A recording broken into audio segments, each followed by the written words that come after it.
Okay, so we are here with Misty. Say hi, Misty. Hi, guys. She is a professional framer at one of our local craft stores here in town, so I thought it would be fun to get some tips from a professional framer. So what are the more common mistakes that you see when you are framing embroidery? Knots are actually a really big deal. I know a lot of people think we're just being like stitching Nazis, right? Police when we harp on knots, but when you tie a knot on the back of your piece, when it's all stretched out and finished, you'll see a bump on the front of your piece. And they're very significant. They are. Yeah. I mean, and the more you have, like if they're all over the back of your piece, you just get this really ripply, uneven texture to you the whole do. thing that throws Yeah. off the look. Yeah, I agree. We're not being mean, but we're saying... We're giving you tips on how you can make your finished piece look better. Look better. Yeah. Okay, so what else? Tails. Oh, yes.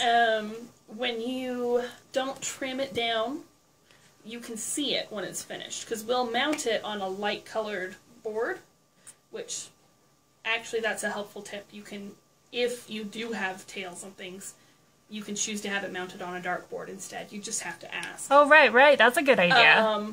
But still, it's just better to trim them up. It is. I've seen ones where you can, like, see the lines behind it. And I mean, traveling, too, it's the same basic principle. You'll see those lines zigzagging around behind. And I know we've all had that pattern where it's got, like, little specks all over. Right, in the outside, and you just can't tie off every single one. Right. So in those cases, you know, if that's a dark one or one that's going to show up, that's probably when you would want to request that's a really good idea. Instead of white. Yeah, I bet people didn't even know they could do that. I didn't even know I could offer that until it just, like, occurred to me. Oh, nice. Yeah. Either sometimes with backstitching, like words and stuff. Right. Or those little zigzags. It just makes a whole huge difference. That's good. So. Okay, so what else? Any other things you've seen? Tension. Oh, right. Tension. If you stitch too tight,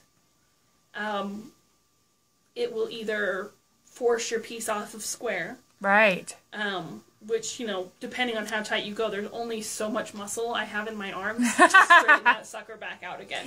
Right. So, well, and I mean, depending on how tight your stitches are, you could look like you've got holes in the fabric almost. You can. I've actually seen where sometimes a stitcher will do like just the 10 by 10 square. Right. At a time.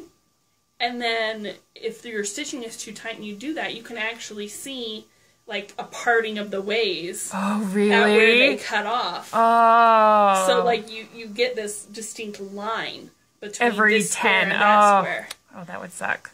So, yeah, you do want to have a nice puffy, even tension. Yeah. So, we do a lot of pieces with beads. So, talk about framing with beads. Because you add a spacer, right? We do. You're going to want, depending on the size of your bead, you're going to want to either get enough mats around it to compensate for the amount of space you need, or a spacer, like Dawnette was saying. My favorite, if you need a spacer, my favorite way to do it is actually what's called a raised mat, where we put a spacer in between the two layers of mat. So instead of just having it out to the side, you've actually got a layer of dimension between your mats, which is a really cool, like, shadowed effect. Yeah, it is. I do like that a lot, yeah. So, let's talk a little bit about heirloom quality. Alright. How does that work? Well, when you go into a frame shop, what you're actually going to want to ask for is archival. Archival. Oh, okay. Same basic premise, just a different vernacular. Okay. Because, you know, crafting to fine arts. Right. But for an archival quality piece, there are some things you should look for. We should never, ever be using adhesive. So any frame shop that says they're going to glue your thing down, that's not archival. That's a big red flag. Don't do it. Okay. It doesn't look as good, and it's not good for your piece. Right. Yeah, I wouldn't want glue on my embroidery that I spent 6 months doing. No. The main thing with archival quality is everything throughout is 100% acid-free.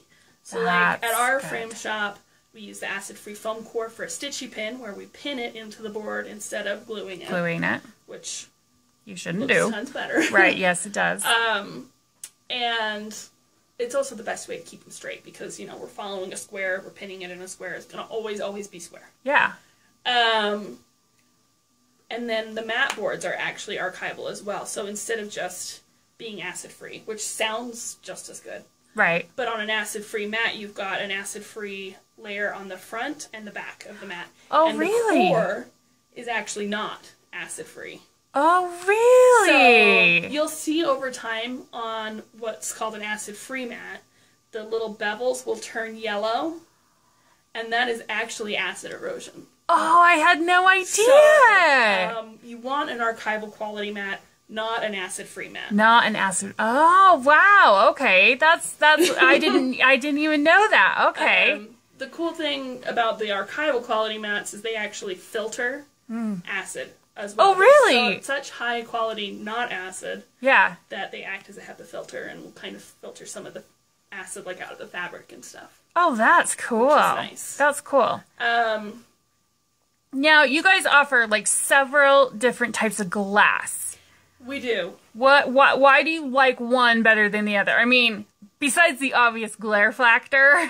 Any frame shop you go to, you can ask for a museum glass. That's going to be, at our frame shop, it's called Masterpiece. But if you ask for museum, every framer will know what you're talking about. It's a double-coated anti-glare. And actually, it's the same anti-glare process they use on, like, eyeglasses. Oh, really? And stuff. Oh, wow. And it actually, because it's the same process, enhances the clarity of the glass as well. So the glass itself, like, you can't even see that it's there. Right, you can't. Hits it just right. You can't, yeah. It also cuts down on seeing your reflection in the piece. Which, oh my gosh, there's so many times that I'm taking a picture of a piece and I'm like, well, there I am, because I can see myself. But you're right. Yeah. The glass does help. That museum quality glass is just... I have a sample in my shop that half of it's normal glass and half of it's the museum. And I put that down on a stitch piece and it's like... Well, obviously, you have to pick that one. Right, exactly. There's no contest. Yeah, yeah. And usually, I mean, at our pricing scale anyway, it's only $20 to $30 difference between the two Oh, glasses. gosh. That's... And I mean, on a custom piece frame, you're going to be spending over $100. Right, yeah. $20 is nothing. Yeah, that's a no-brainer. So, now, let's talk about, you know, you have this piece, you want to get framed, but you're working on a budget. I had no idea I could go in and buy a pre-made frame and have you frame it in there. Oh, yeah, totally. We will just charge you the labor fees. That is so cool. So, you don't have to get the custom frame. You can pick one that's perfect for the size. And if it's an odd-sized piece, but you still want to do it that way, we can do custom cut matting, too. See, that is so you can cool. get all the good qualities of the high-end matting. Yeah. Without the cost of it. Custom that frame. Is brilliant because, I mean, you've got tons of selection of pre-made frames, so let's use them. Yeah. Yeah, that's nice. Okay, let me think. Any other questions I can think of? Okay, let's talk about pieces hanging in a bathroom. Do you glass or do you not glass? Oh, I say 100% always glass. I know there's this huge controversy between stitchers. Yes, there is. Of glass versus no glass. You know, needlework needs to breathe. Right. But in all of my years as a framer, which is 9. Oh, wow. Now, I have never heard, like, a good scientific argument for not doing glass. For not glassing. Like, the only form of artwork I know of that actually does need to breathe is an oil painting. The problem with not glassing a cross stitch is that it's fabric and it's going to get dirty. It is going to get dirty. So if you don't glass it, over time, I mean, we've done all that work into stitching it and pinning it. Yep. And if you ever need to clean it, you're going to have to completely undo it. Yep. That's a lot of work. It is a lot of work. So I'm in the always glass it category. Now, when you frame something, does it, like, seal it? So, like, it won't get dirty and musty and stuff inside? The glass will protect it. Will it? Like, okay. We're talking about, like, in a bathroom situation. I actually have a cross-stitch hanging up in my bathroom at home. Yeah. And all you have to do is ask your framer to seal it. So the one in my bathroom, I mean, I wouldn't always. I don't always seal them up all the way unless you specifically request it. Yeah. But the one in my bathroom, I sealed the glass in with silicone, so it's got a silicone seal all the way around the front. And then over the back, but instead of just paper, we've got a plastic coating under the paper. Oh, so that it's all airtight and sealed. So if you're doing so that there's something, no moisture getting inside of there, so if which is important. Yeah. If you're doing something for your bathroom, make sure you tell your framer. Tell your framer you're doing it for your bathroom because it makes a huge difference. That's good. If you're doing something for your kitchen, it's not as important. Right. But again, you do want to make sure you have the glass because there's a lot of dirt and grease and stuff. Right, yeah, absolutely, yeah. I really don't care. I mean, it's up to you whether you're of the glass or no glass variety, but if it's in a bathroom or a kitchen, it's gonna get dirty. Glass. Sure. I agree. I'm kind of the always glass, you know? Well, it's scary for me. You put all that work and all that time into it, and, you know, as a stitcher myself and a framer, it scares me. You want to preserve it. It scares me to not. Yeah. Well, you know, a lot of these pieces we've worked on for, you know, not only months, but some of them could be years. And, you know, you do want to, I mean, it's an heirloom piece, so you want to do it as heirloom quality. Well, the other perk about the glass is the UV protection. Oh, true. I mean, if you just bought a ready-made frame off the floor, that glass isn't going to be UV protected. Right.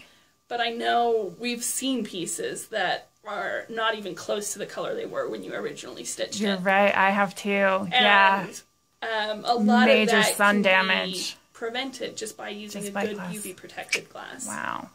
Okay, cool. Well, I think that is all the questions we have for the day. Well, for this video anyway. So, everybody comment below if you have a question that you have always wanted to ask a professional framer and just were too scared.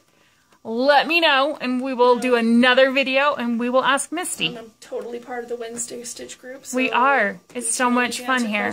We love it. So, okay, thank you so much for your time, and we will see y'all later.